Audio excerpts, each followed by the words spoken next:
Welcome to Playing the Big, Beautiful Long Game, where entrepreneurship meets spirituality. In this podcast, we explore the intersection of personal fulfillment, spiritual growth, and business success. This podcast delves into the idea that entrepreneurship is not just about profits or growing businesses. It's also about embracing purpose, meaning, and inner growth. Each episode features conversations with entrepreneurs and thought leaders who share their journeys of building businesses that align with their highest values and deepest calling. I'm your host, Debbie Zeta. Sit back, relax, and thank you for being here.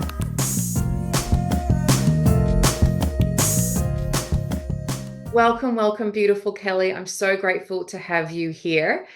In a moment, I am going to ask you to share with the audience who you are and to share also what it is that you do.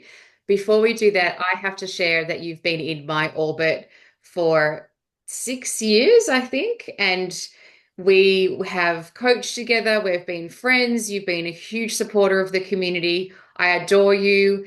I love connecting with you in so many different ways. You're just such a beautiful human being. And I just had to say that before we said anything else. So thank you for being here. And with that said, who are you and what do you do? So who am I? So I'm Kelly Ffrench, and I am a psychologist, and I specialize in women's mind-body health. So really what my practice focuses on is helping women connect to their own internal capacity to heal and their intuition. And I try, as far as who I am, that's how I try to live my life as well. So I try to embody that which I teach my clients.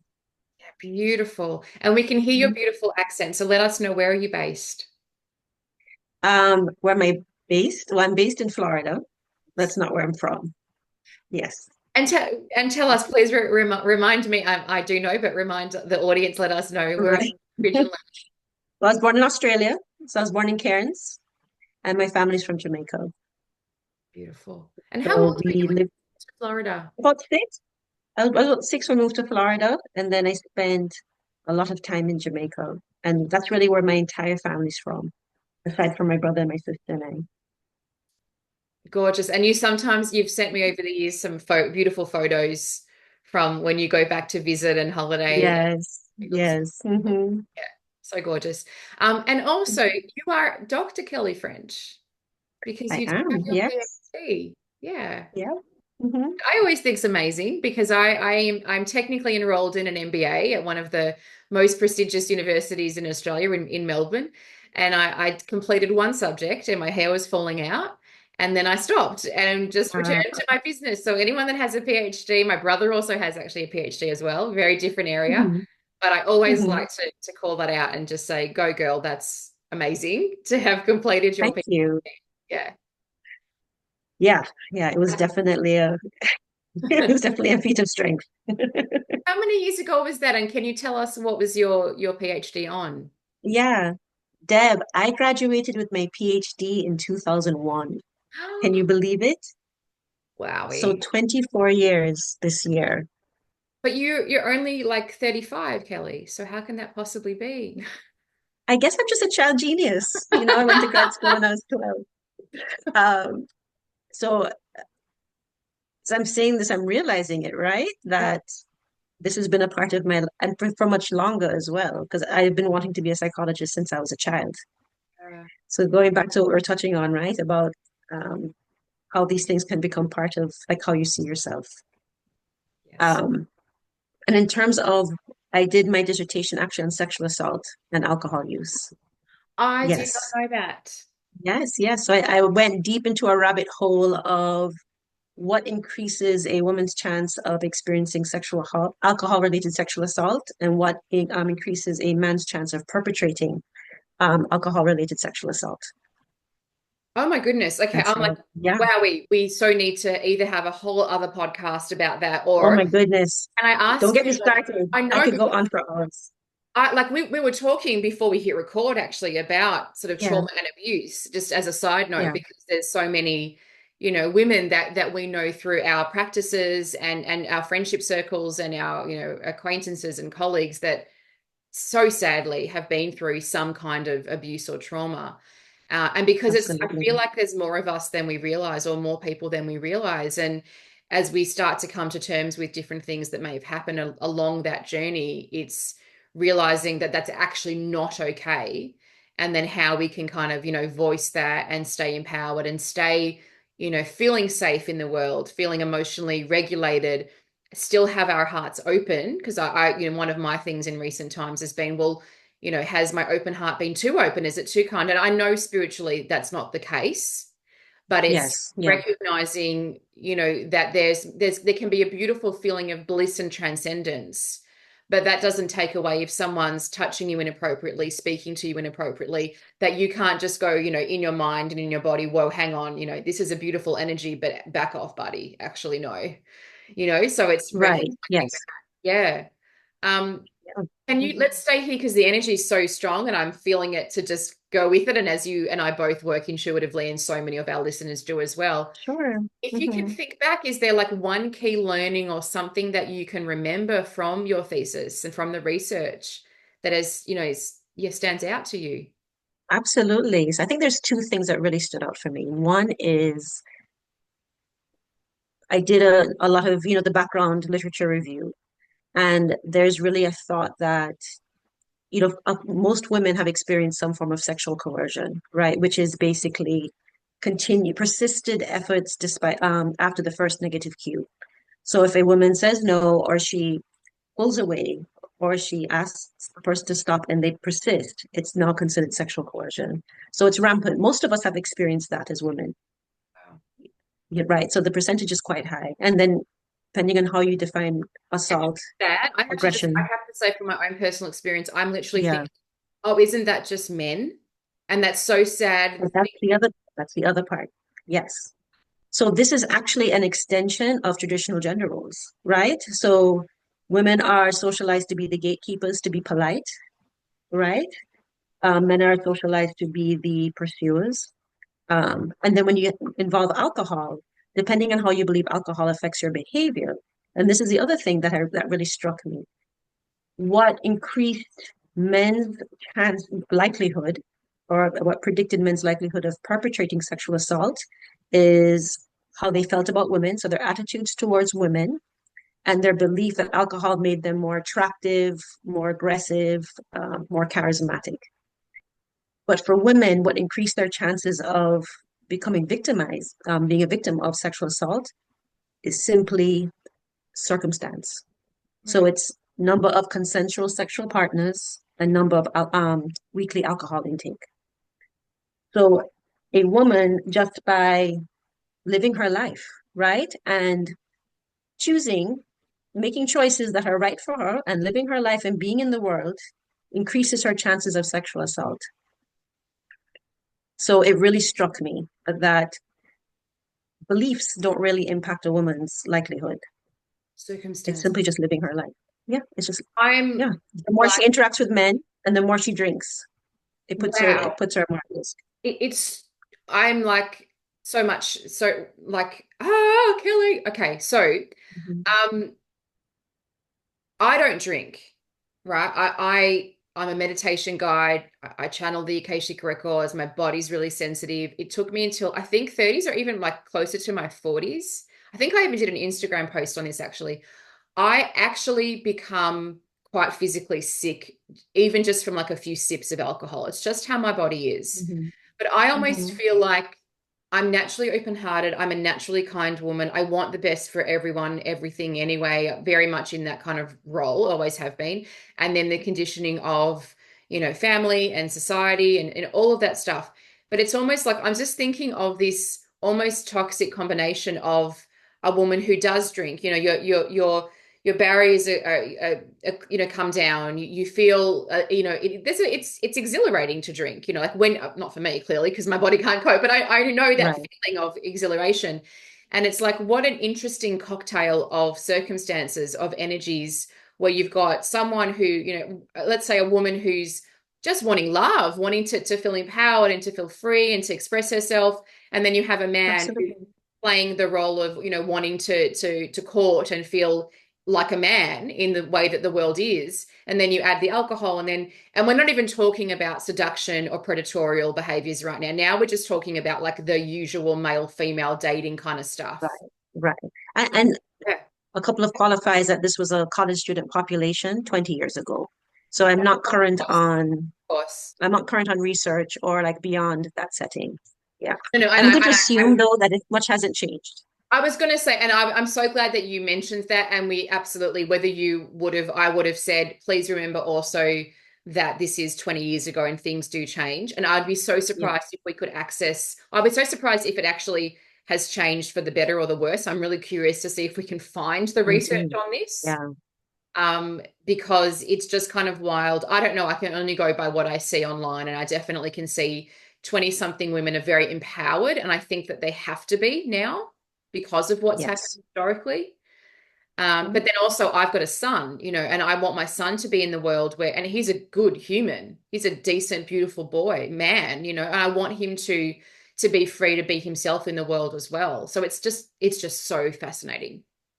It's very fascinating because I think about the idea of women becoming more flexible in their own gender role, right? And perhaps being more boundaried, less concerned about being polite, being more assertive.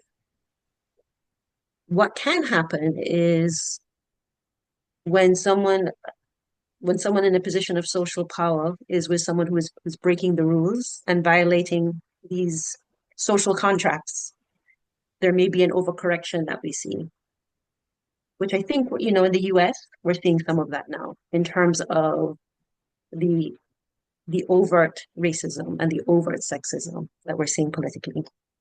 So it's a very interesting dynamic. Wowsies. And Hmm. I'm going to say on that note, I do my best, although we've touched on it briefly now.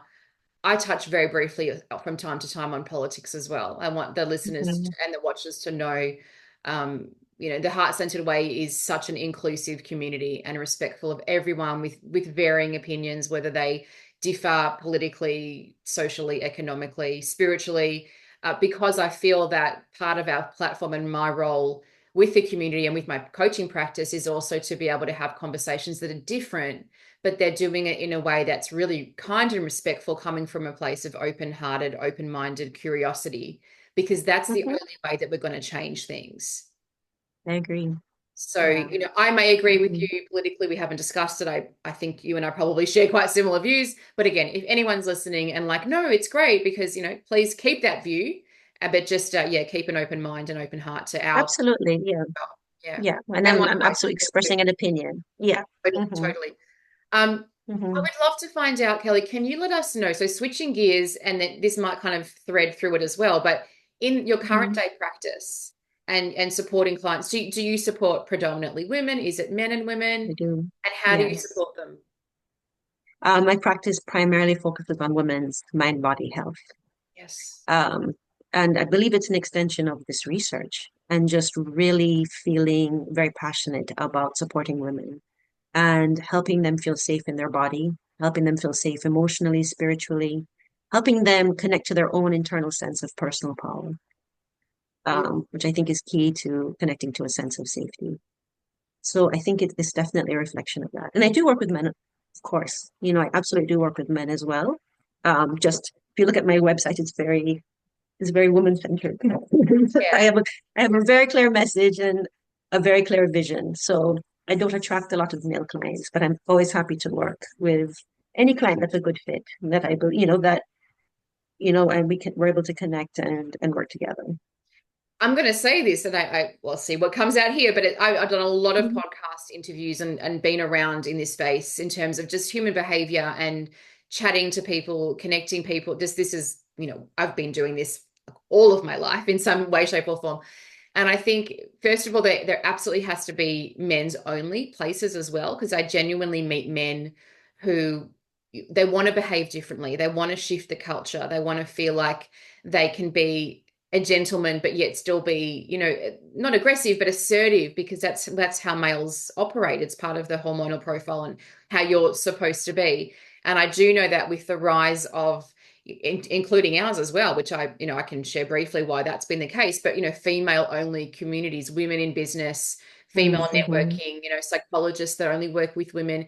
If you happen to be a guy that's listening, like for me personally, I will work with men if they've been referred to me by current clients.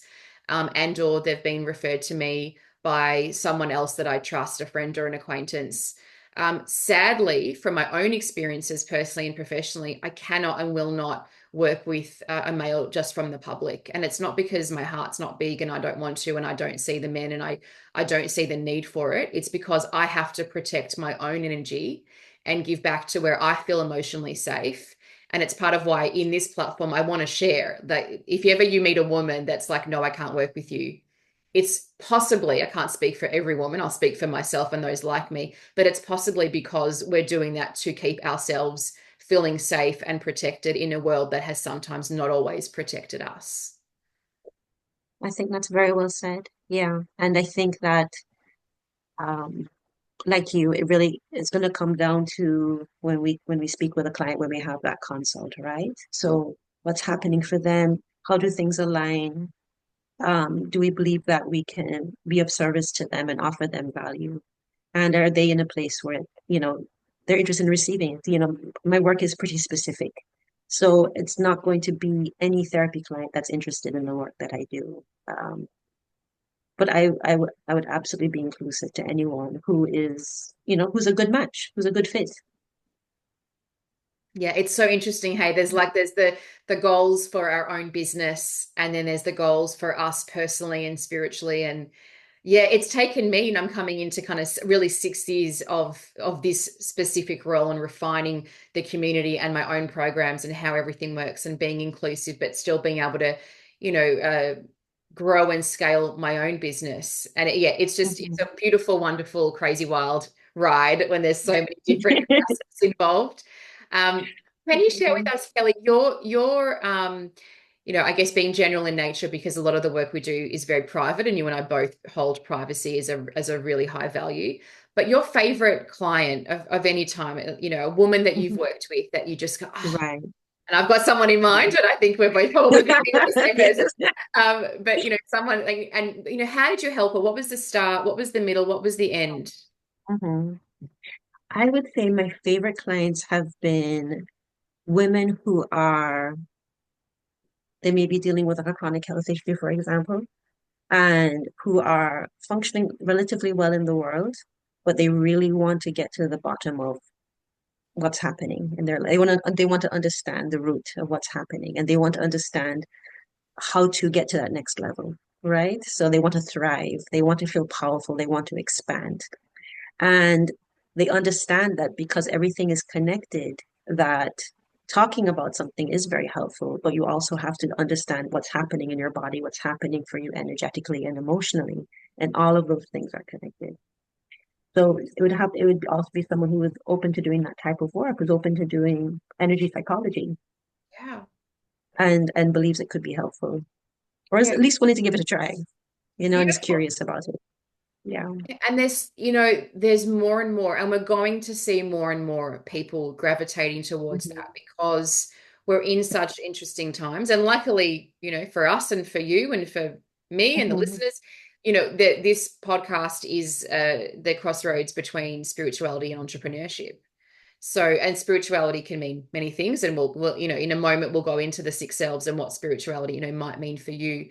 But for me, part of it is being able to move energy, work with energy. Maybe it's around soul contracts and karmic clearings. Like there's so many things that spirituality can mean. And we always, again, here welcome everyone's kind of perspective and viewpoint on that word and that concept. For others, it's religious, it's their schooling and their upbringing around their religion. For others, it's nature, it's art, it's music, it's dance, it's yoga, it's like there's so many things that can be, spiritual. So for you, where was I going? There's so many questions I want to ask you. Let me actually ask you, Kelly, what does spirituality mean for you? Mhm. I would say that in general terms, it means connecting deep within to your own wisdom, which is in turn connected to divine, which is in turn connected to, you know, the universal power. So I think it is about being aligned with that and connecting to self and connecting to divine and trusting that trusting that connection and allowing it to guide you. Beautiful. And I Mhm. imagine part of what you would do through different modalities and, life experiences is you would help people to access that place within themselves. Absolutely. Yeah. Absolutely. And what I tell my clients is no one understands you or knows you better than you, and no one has a more powerful capacity to work with you than yourself. Like I am just here to like help you connect to that, but you're the expert in the room when it comes to you. Um, and I will say, what does your gut tell you? What's Mhm. happening in your body? And I'll check in with them to remind them of that connection. You remind me sometimes I like to talk about, other books or other podcasts that are related to topics that come up in these conversations, and then we'll always add the links in the show notes. I assume that you know this book, The Body Keeps the Score. Yes. I actually haven't read it, but I know Hmm. enough about it, about the concept that the body, as the title suggests, the body keeps the score in terms of any trauma that we go through. We might not remember it through the brain, through the mind, but our muscle memory holds on to it. And so if you're going through something of, and you'll again, please, correct me if I'm misunderstanding and share with us from Hmm. your perspective. But if you've been through or you're going through some sort of, trauma or crisis, especially I think when you move through it in hindsight, and you can have the emotional regulation and the resetting of the nervous system, the parasympathetic nervous system is switched on. That's often when we can go, oh wow, what, whoa, why is my body doing things? And that's because it's letting you know it's time to process something that's happened. um yeah, Yeah. is that, have I understood that correctly, and can you add Yeah, to that? I think that's a really important piece that you mentioned, which is just this idea of going back to calm and closing that loop in fight or flight. And I think that that's really the main challenge when someone has experienced trauma is fight or flight has been activated, but they have not been able to resolve cycle. So they remain in fight or flight. And that's often why you see that nervous system um, dysregulation. That's why when something happens, you feel it so viscerally and it feels like it's happening in the present because your body is has been stuck in fight or flight. So it's a beautiful thing to be able to complete that cycle. And that's part of the work on healing trauma and return to calm. Um, and that's the tricky part, right? How do you work on something that feels so overwhelming when you don't feel safe in your body? Yeah, so I'm So connecting writing to down. that sense of safety. I don't know if you've got Yeah. any books or blogs or programs of these names, but Yes. me as your former business coach is writing down words that you're saying because they're amazing and they're so beautiful, or to share Thank back you. with you for later on to reflect back. Yeah. Hmm. Yeah, it's amazing, isn't it? How our system works, the emotional system, the physical system, and also spiritually, the energy bodies as well. It's like we know. It's just we may not in that moment because we're raising a child, going through a divorce, or just, maybe not even anything, just life, just paying your taxes, Right. going to school, doing school drop off, going to work. But it's like you have to do those things to survive. But then the universe and your life will naturally, it always happens because things move in cyclical natures where you'll have a moment in time. It's usually between, I've noticed in my own clients and myself, 7 days to 90 days, where there'll be almost like a sabbatical where you'll become unwell physically, or circumstances will change and allow you to not have to do every school drop off, or the clients might fall off for a little bit and you're going, oh my goodness, I'm freaking out. But don't freak out, you've got savings. That's another podcast and another session we can talk about. But being able to just go, oh, I'm going to process now, and really allowing yourself to do that, because we know, I believe what we resist persists. And so if you Hmm. don't look at it, it will let you know to look at it through, again, your physical body going through challenges or circumstances in life, until you go, okay, show me who you are, what's the lesson, how do I rest? Because a lot of people, especially when you've been through trauma, you can't rest, you can't Absolutely. sleep, No, you can't, no. you know so that's the Yeah, first because your thing I system is on do. high alert.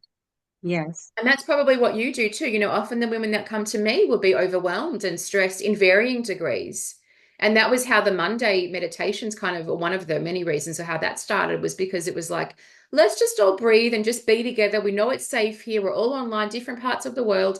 Let's touch our hearts and breathe. For initially, it was for the betterment of every being, and it still is. And then I think 3, 4 years in, Kelly, when you, as you probably remember, the switch over in my work as well, I was like, wait, and also me and you, and we're every being too. Like I realized every being means us because as Mhm. women that have been through trauma, and that's myself included, uh, you don't know. And also being heart-centered and a giver, I'm a social worker, background in psychology, never registered, but that's my background. I want to give, I want to help. It's in who I am. So what an interesting mix of things with the trauma and the social work and the open-heartedness and feeling energy. It's like perfect learning for me to be able to work through all of those parts myself and then show women how to also do the same in their own city, their own town, their own country, and be that instrument and vehicle to be able to heal their own parts and then step into their greatness with their business, their careers, earn the money, do the do, and feel safe in the world because you're an empowered, open-hearted woman. Yeah, I think that's something really beautiful about the work that you do, Deb, is that you hold that space with such curiosity, right? Such loving curiosity that it does create a sense of safety to say, here are these parts, here's how I get in my own way. As you know, you and I have Yes. I've done quite a bit of work on that. But looking at it through loving eyes and just being curious about it and saying, what's happening? What is this showing me versus resisting it, as you say, and fighting against it and struggling against it or wanting to avoid it. Um, and when we are equipped with that safe space and when we're equipped with even just information, right? I think it's so empowering just to say, this is what's happening for you right now, right? This is how trauma is stored in the body. Let me give you a context for this. You're not going crazy, right? You're not overreacting. This is not in your head. This is actually a physiological experience that you're having. And this is what's happening to your brain and your nervous system. When we can place things in context, when we can understand and be curious about what's happening, it's magic. It's absolute magic.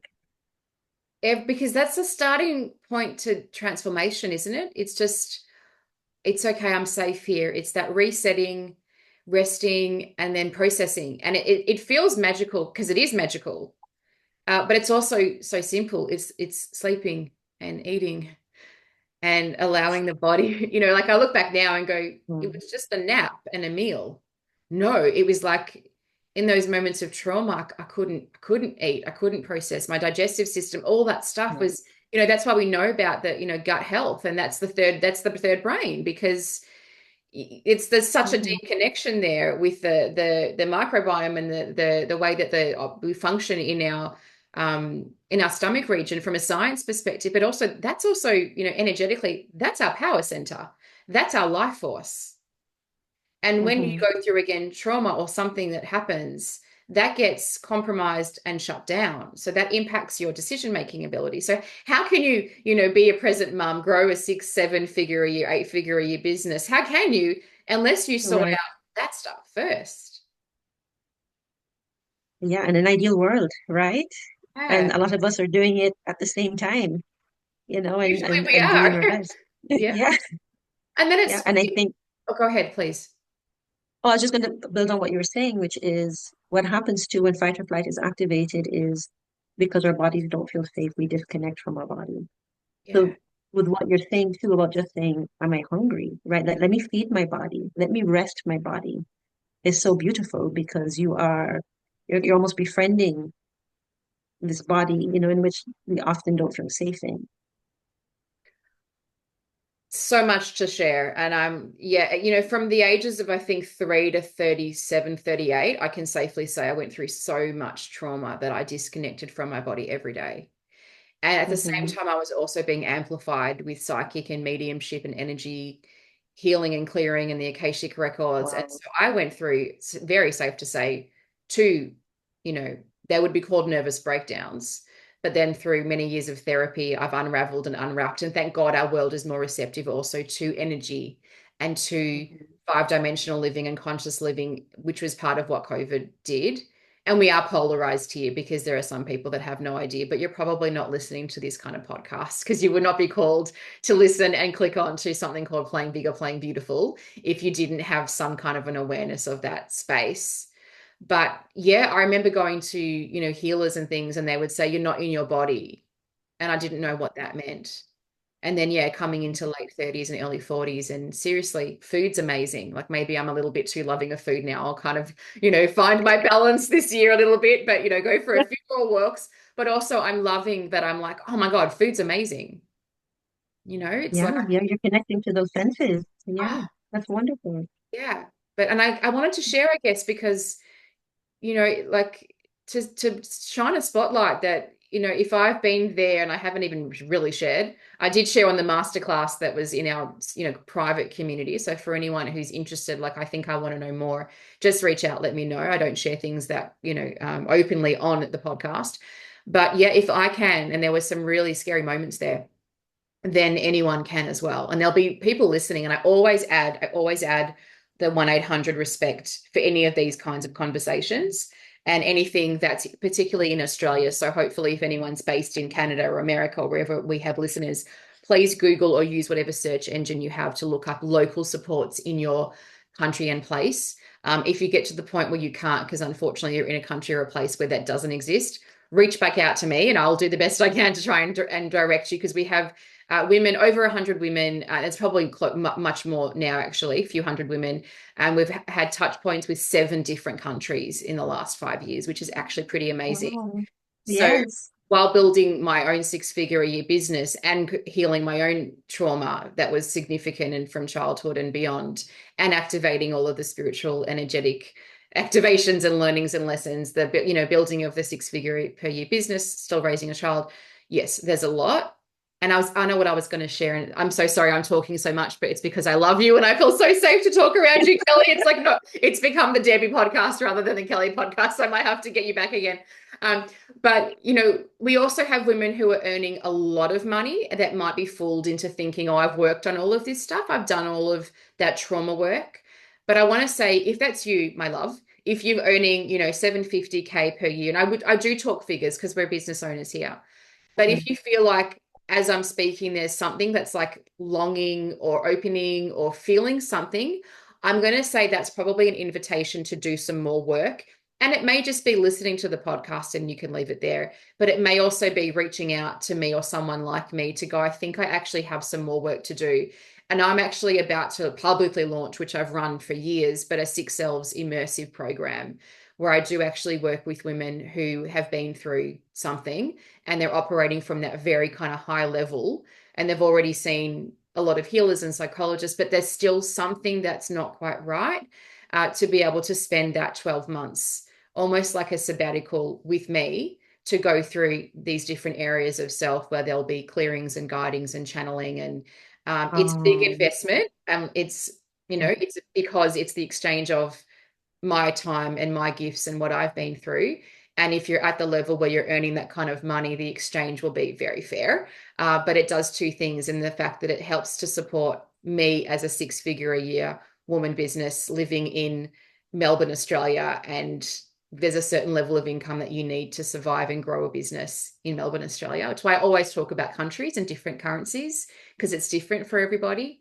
But it seems fair to me, and I'd love your viewpoint on this, Kelly, as well, that if someone's, earning 750 or a million per year, that they would invest a substantial amount in a program like that, because it also honors the woman who's growing her 6-figure business more so to then, put back in her own life and her own business to help and support more women. So there's the vision, mission, values that we're all connected to as Mm, well. So we're all kind right. of helping Yeah. each other. We're like, I've got the money, but I need the support. And then there's women that have got the wisdom and haven't got the support or the money. So we're kind of like having this sisterhood. I hope that that makes sense. I didn't think I was going to share this, but it's you, Kelly, and I felt too. Um, yeah, Yes. Well, I mean, I think you are worth your weight in gold. So I know that what you offer is so valuable.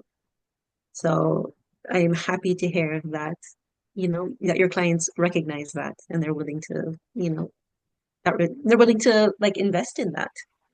thank you, sweetheart. Yeah, you. Yeah. Uh, I'm going to share it because I talk about my first kind of high value, high ticket client, and it's actually Miss Dr. Kelly, because I sat there 6 years ago in my lounge room, different house, but I was, and same partner, but I was with my partner John, and I said, I just love this woman, Kelly. I've never met her in person. We met online through, someone that we both know.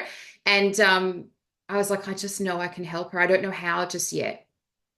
And we talked about that before we hit record. I And remember. I said, I just Yeah. know. And actually, even John was like, well, but how do you know? Like, he's very supportive of me just in this moment. He was like, Mhm. well, how do you know? Maybe just let it go. And I was like, I don't feel to let it go. I feel to follow up. I really love her and I want to help her and I know I can. Right. And yeah, then we had this beautiful, well, maybe you can share a bit about our working relationship if you feel comfortable to only. Of course, yeah. I mean, we had this beautiful, like, years long working relationship. I wouldn't go away.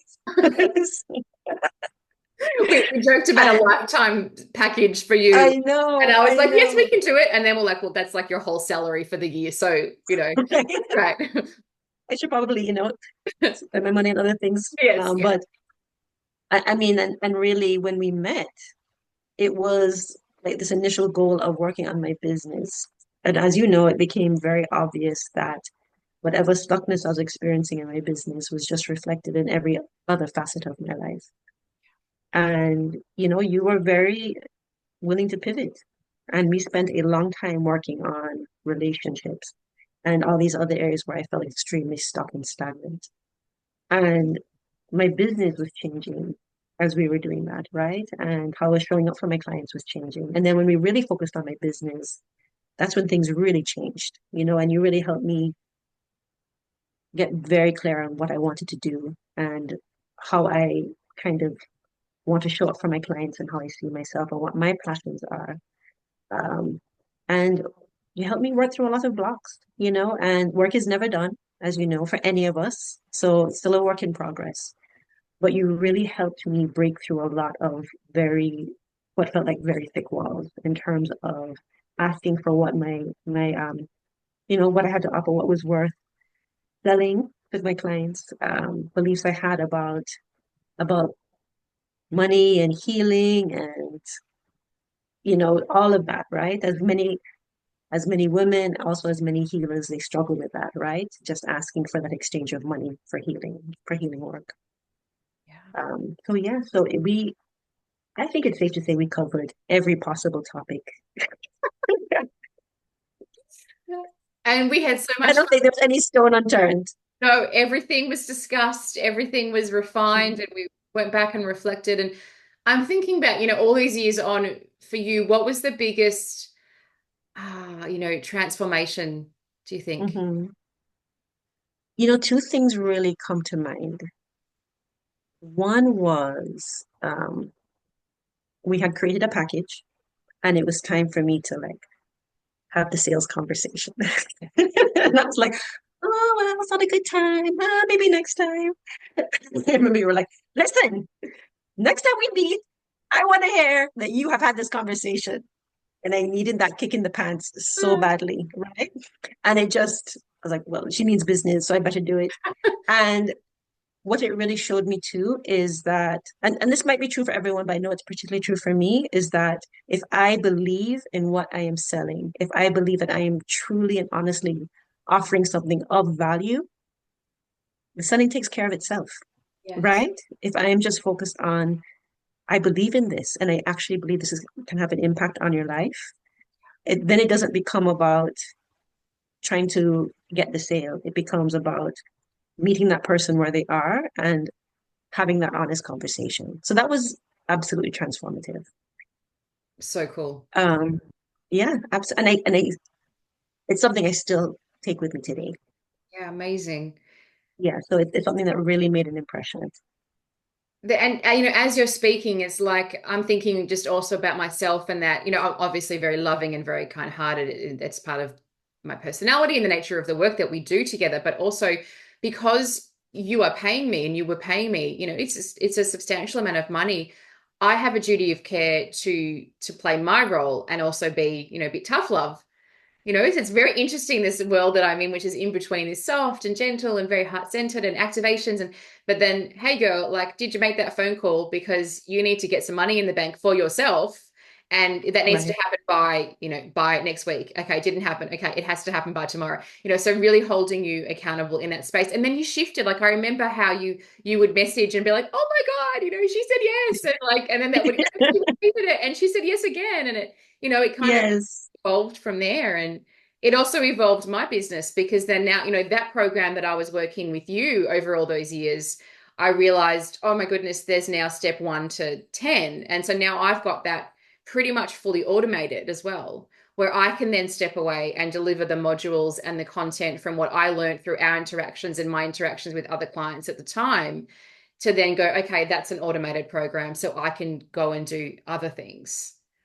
So, and again, coming from this woman, who couldn't eat, who couldn't sleep, who couldn't, like, because of what I'd experienced, and, and capping at kind of, what a social worker's wage is, which is, not enough. It's 40, roughly, when I was working back then, it was 40, 50K per year, Australian dollars, which is like nothing. That doesn't get you anything Hmm. really, so you either have to Hmm. marry rich, or you have to, you know, marry yourself and rich yourself. I think I saw Cher said that her mother, Cher is in Cher, the singer, was saying, I think you need to stop and marry a rich man. And Cher's response was, Mum, I am the rich man. So, I love it. yeah, so good. All right, I'm totally digressing. I'm going to literally have like a 10-hour podcast with you. Let's switch gears. And would you like me to share my screen, or do you like, it from 6 years ago and it's on the banner behind me, but the six selves, the framework? Oh, I can actually pull it up on my screen. Okay. And just let I us think know I your have it. favorite and why. Yeah, so I actually spent some time thinking about this before we met. I think there's a two-way tie for my favorite self. Yeah. So the first one would be the spiritual self, right? Because I feel like that does embody a lot of the work that I do, and again, like how I want to live myself in terms of connecting to intuitive guidance, connecting to divine, and understanding, right, that we're here on this earth and we're doing our thing, but it's about so much more than that, right? And when we can have that expansive view, um, those things that feel limiting don't feel as limiting, right? So understanding that we are quite unlimited and we are quite abundant, and keeping that large view. So I'd say that's one of my favorites. The second one I have to credit um, from my work with you, Deb. So my second favorite self is a sexual self, because through the work that you and I did, one of the things I really learned is that it's such a powerful source of energy for everyone, right? I'm going to speak about women, that it's so powerful. And it isn't just about the physical act of sex. It's about how you move in the world and being creative and generative, right? And again, just allowing that to show through. And we worked quite a bit on this, right, in terms of me connecting to that part of myself. And there's been such a transformation. And it's informed every area of my life. And I talk to my clients about it, right? I talk to my clients who are women about connecting to that sexual part of themselves and understanding it's about being creative. It's about connecting to that part for yourself, right? First and foremost. Yes. It's not only about in relation to other people, but for you, what does that mean? And what is that beautiful, beautiful, divine, powerful energy that you can channel by connecting to that part of yourself? Yeah, I'm remembering back and how sacred that space was for us. And I think Yes, also, circling back to the start of this conversation, it's like, especially if there's been any sexual abuse, it's 100%. almost like, Yeah. I think you kind of want to bypass that because it's too painful and you just don't know, because it's opening Pandora's box. But if you can find Mhm. someone, and this is, although I touch on this self and I love it, I'm not a sexologist, and I've purposely, I talk about everything and anything we can share. Kelly will know, in the sessions I will share, you can share. There's no touching, there's nothing happening in that way. It's all energy and conversations. But it's a space of, healing. And I certainly have a lot of women, especially this year, I'm really calling in those high quality, whether it's tantric coaches or sexologists. But for me, it has to have a lot of research and academic background as well. So it's not just experiential, but it's also Mhm. that plus there's the research. So I can certainly, have an activation session with you. In fact, I do actually run a perspective session on the sexual self, and they're transformational and amazing. And I know it's helped people connect with how to create more pleasure, how to feel orgasmic, and how to just, be confident and magnetic, but in a really beautiful, healthy way and attract the right things. And I actually remember, and I hope that I can share this, we can always cut it out if you don't want me to, but I remember just before you were kind of, dating and going into that space, because when I'm working with my clients, I'm so connected to you energetically. You had done some kind of like other activation. I don't think it was with me. And, by all means, please do whatever you or anyone else needs to do. But you were like, I'm ready. I'm ready. And I was like, honey, I love you. But wait, you've called in like something. Do you remember that? And I was like, and you're like, oh, I feel it. Yes, yes, I've called in a little bit the wrong energy. I'll be back. And then like you went like a week and we spoke again. And I was like, much better. Yes, And then soon after and that was like you were activating more of your heart without us going into the other kind of stuff, but it was heart and right. also sacral and root, not just the other one. And Right.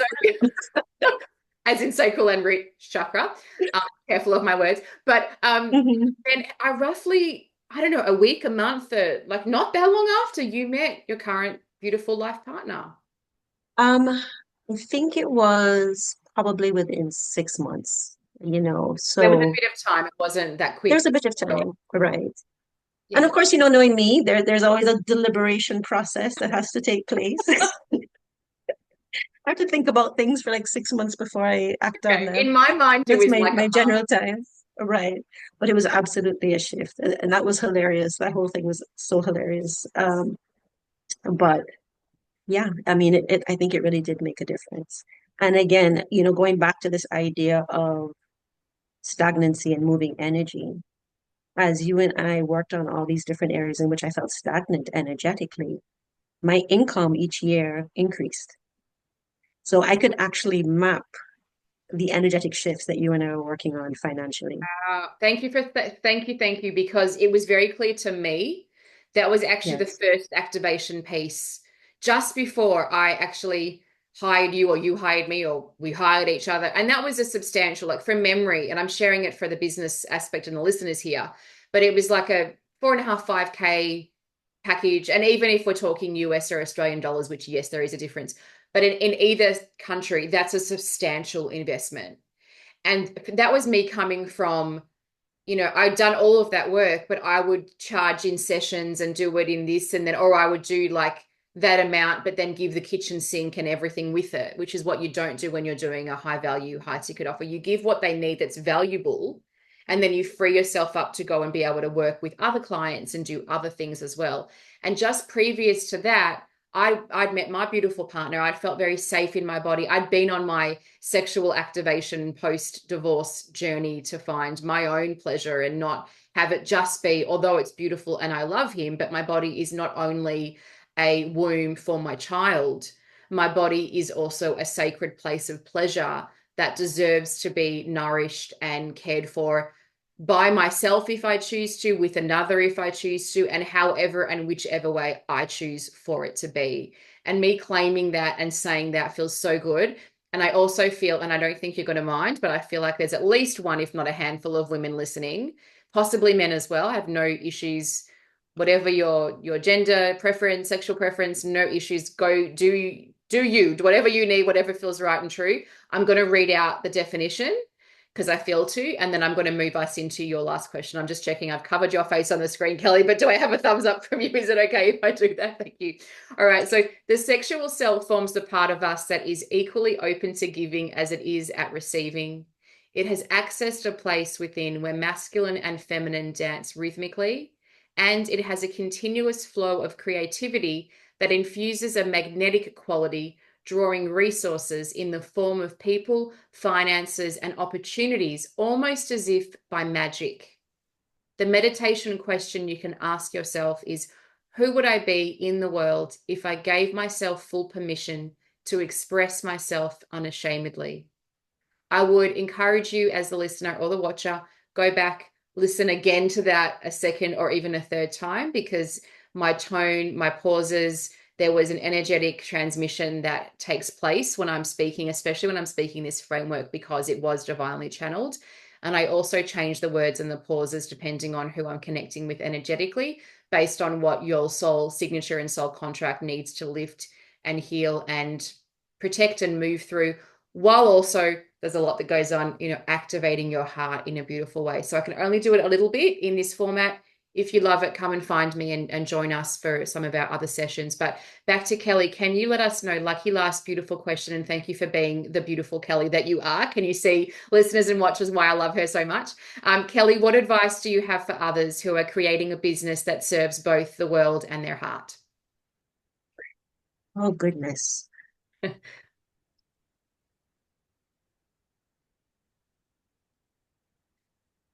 I think my biggest piece of advice is work on get clear on a discernment process to understand what is what's fair, what's ego, and what is divine, what is intuitive guidance. And when you get clear on that and you can tell the difference, then you can start to know what is a reliable source of information and what's, not so reliable. Um, and that I can't even I can't overemphasize how important that is. I'm just thinking of a time in my life, but I was in a period of very major change, stepping completely into the unknown. And I'd have my meditation in the morning and I'd be like, all right, this is what we're gonna do. This is what we're clear on. This is what I feel guided to do. And by about lunchtime, I'd be like, no, it's a terrible mistake. Everything's gonna be on fire. Everything's going to hell. No, no, I'm not doing any of it. And I had said, okay, I had a meeting with Wise Kelly this morning, right? Like, anxious Kelly, we had a meeting with Wise Kelly. Let me read you the meeting minutes. This is what we agreed. Oh, This so is much. what we're going to do. Yes. And that just got me through just this feeling of stepping into the unknown, into such scary territories, just saying, like, read the meeting minutes of the meeting you had with Wise Kelly, right? You can trust that. This other person, you know, be nice to her, have compassion for her, listen to her, right? Like, take care of her, but she doesn't get to make the decisions right now. She's not in charge. And I think so much of stepping into like ourselves as entrepreneurs and stepping into our power in these next levels is understanding that it is scary. And I don't even think you have to resist that, right? You don't have to fight it. But I think it's part of the process, but understanding that um, fear isn't always a call to action, right? So just looking at it and being curious about it and using it as a healing opportunity, but it doesn't have to make your decisions. Such good advice. Such good advice. And often that's, that's our little girl or little boy. And we're Mm. operating from that space, making decisions. I had a session with a client yesterday, and I said, I think you've regressed to your, and she's so cute, and you've regressed to your 3-year-old. She's like, yeah, I feel Mhm. three. And I said, I think all your family and Yeah, people around you are all kind of in their 3-year-old as well.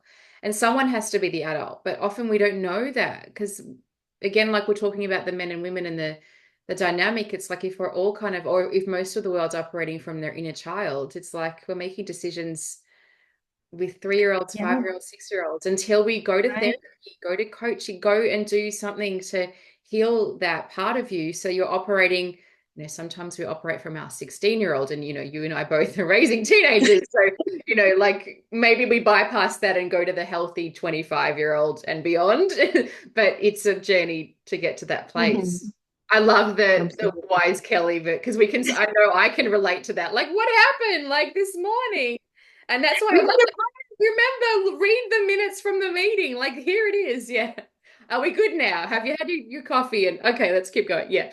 It's so good. right, and understanding that part is only trying to help you, right? Like all of our parts are operating in service of us. Yeah. But if a 3-year-old does not really have the tools that it needs to do the job it's trying to do, so even understanding that too, right? And as you said, like stepping into your adult energy and offering that support to that younger part of yourself. Yeah, I had this funny, and I hope it sounds okay as I say it because I'm like, do I share that? You know how sometimes we say our ego is edging God out? It's also our inner child going like eagerly going on. Like it's not always as sort of sinister as I'm edging God out. Sometimes it's innocent that we're just trying to move. And that's all we Absolutely. know. It's not the wisest part, but it's the part that goes to keep moving. Otherwise, we stay stuck and we can go into depression and some of those darker places. So, eagerly going on isn't bad, but it also might be time to upgrade and go into a wiser version where you can keep God there, don't edge God out, but also bring in the Mhm. adult version of you. And that takes time, healing It and does. yeah, processing time. So good. We have to talk. We're going to stop now, but we have to stay on to talk more and look at collaborations and how we can bring you on for masterclasses. And because you just have so much wisdom, and having the background and the PhD is so invaluable to communities like this. Being able to have the research that you've done, even if it's 20 years ago, but that's more than many of us have done, and you have access to current day research as well. Having gone through your own personal journey of running your business and going through your different relationships that you've been through, that there's just so much value in what you share and what you bring. So making sure, reflecting back, that you also continue to see how gorgeous and amazing and valuable you are and what you bring into the world.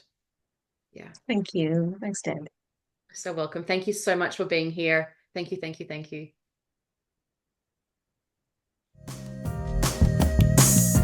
The information provided on this podcast is for informational and educational purposes only and should not be considered medical, health, or financial advice.